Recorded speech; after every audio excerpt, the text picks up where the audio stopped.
पाकिस्तानी जासूस गिरफ्तार हुआ है। तरन पुलिस ने एक पाक जासूस को गिरफ्तार किया है। इस वक्त की बड़ी जानकारी, बड़ी खबर आपको बता रहे हैं। पंजाब के तरन से पुलिस ने एक पाक जासूस को गिरफ्तार किया है।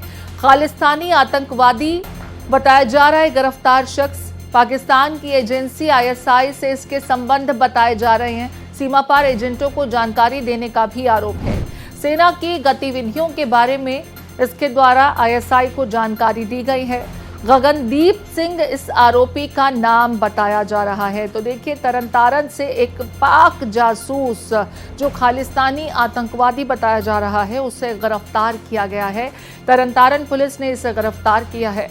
पाकिस्तान की एजेंसी ISI से इसके ताल्लुकात बताए जा रहे हैं। सीमा पार एजेंटों को जानकारी देने का इस पर आरोप लगा है।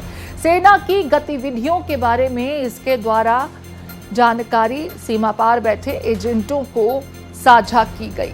इसका नाम गगनदीप सिंह बताया जा रहा है। तो पंजाब के तरन से ये बड़ी कामयाबी एजेंसीज के हाथ लगी है। पंजाब पुलिस ने तरन से खालिस्तानी आतंकवादी जिसका नाम गगनदीप सिंह बताया जा रहा है, जो ISI के एजेंट्स के संपर्क में था और सेना से संबंधित महत्वपूर्ण जानकारियां उन तक पहुंचा रहा था, इसकी गिरफ्तारी हुई है। डिटेल्स के लिए Bharat Express editor crime and investigation Mitali Chandola हमारे साथ जुड़ गई हैं।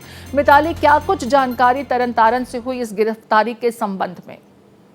दीदी, आपको बताना चाहूंगी कि काउंटर इंटेलिजेंस पंजाब से मिली जानकारी के आधार पर तरन पुलिस ने संयुक्त कार्रवाई में गगनदीप सिर्फ उस गगन को गिरफ्तार कर लिया है। शुरुआती जांच में ये खुलासा हो चुका है कि आरोपी पाकिस्तान की खुफिया एजेंसी ISI के और खालिस्तानी समर्थक गोपाल सिंह चावला के संपर्क में था और लगातार कंटिन्यूएशन बात होती रहती थी। आरोप ये है कि गगनदीप सिंह ने ऑपरेशन सिंदूर के दौरान सेना की जो गतिविधियां हैं, तैनाती है, क्या रणनीति है, इससे जुड़ी जितनी भी गोपनीय जानकारी थी उनको हासिल किया और पाकिस्तान भेजी है। इस तरह की जानकारी साझा की जो राष्ट्रीय सुरक्षा के लिए एक बेहद गंभीर खतरा था। पुलिस की जांच में अब तक ये सामने आया है कि गगनदीप पिछले 5 वर्षों में पाकिस्तान से खालिस्तान समर्थक जो गोपाल सिंह चावला के लगातार संपर्क में रहा है और इसकी कड़ी जो है उसकी पहचान के खुफिया एजेंट PIO से भी करवाई थी।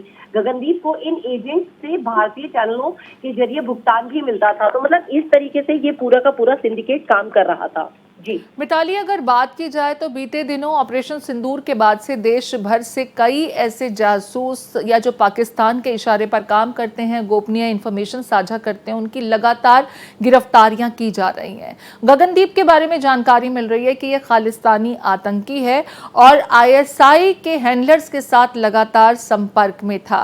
ऐसे में एक बार फिर ये स्पष्ट हुआ है कि भारत में खालिस्तानी गतिविधियों को ISI के इशारे पर ही और सक्रिय किया जा रहा है और भारत विरुद्ध कार्रवाई की जा रही है। देखिए प्रीति, बिल्कुल। और आप ये देखिए कि अगर हम पिछले 1.5-2 साल का पूरा सिस्टम देख लें अगर उठा के, तो किस तरीके से खालिस्तानी मूवमेंट थी और खालिस्तानी जो थे किस तरीके से प्रोटेस्ट कर रहे थे, यहाँ पर जो है कितनी गिरफ्तारियां भी हुई हैं।